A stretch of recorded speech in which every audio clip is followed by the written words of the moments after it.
Hi, this is Sociocracy for Worldies, Part 1, Segment 3.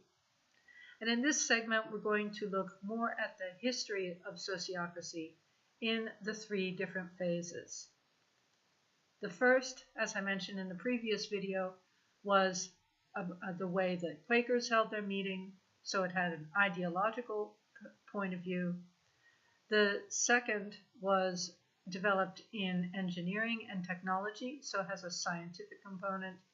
And Sociocracy 3.0 is a combination of science and ideology or spirit, and so could be called a holistic or holacracy.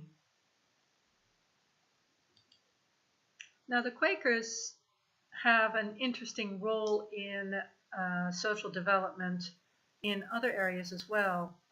They contributed to the abolition of slavery in the United States, fighting for women's rights, and more recently in the Vietnam War, they were abstained upon religious principles. So in some ways, they are different than what you would expect from a religious group. And this alternate approach is also reflected in how they held meetings. In their meetings, everybody had an equal voice and were expected to actively listen and share information. They were only allowed to speak 3 times so that everybody was able to contribute, and the ideas and solutions were a group effort so that no names were specifically related to them.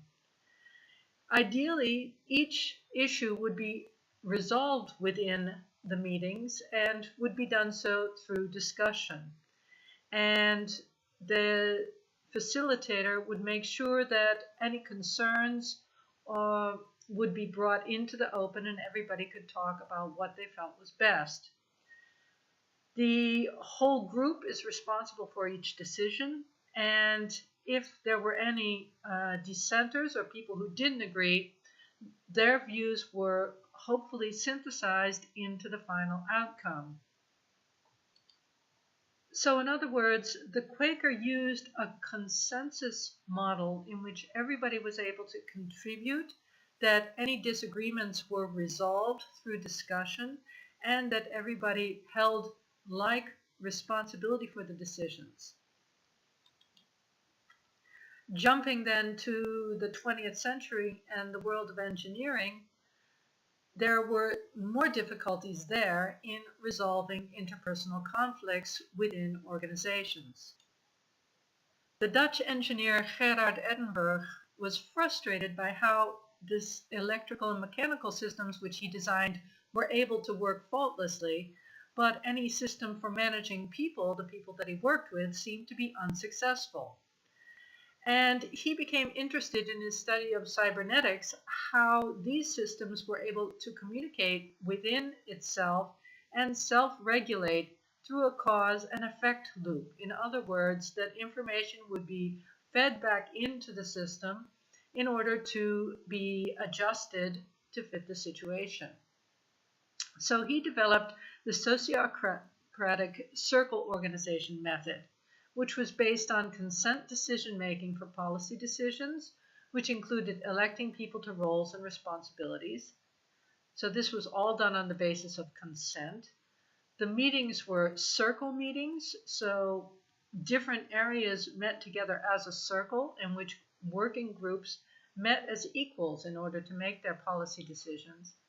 And the circles linked with each other, so there were double linkings of circles, so they could form a circular hierarchy at a horizontal level instead of a vertical level.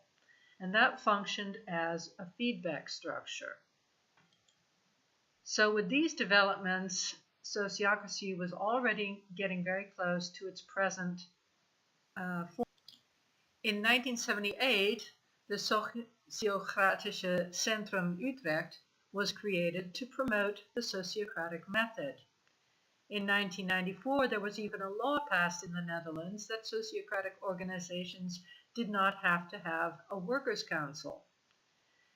This interest in sociocracy gradually grew, and in 2000 there was a widespread grassroots movement. In 2007, John Buck and Sharon Villanis made Sociocracy accessible to the English-speaking world. And in 2015, Sociocracy 3.0 was conceived of by Bernard Bockelbank and James Priest, and was launched in an open source framework in March 2015.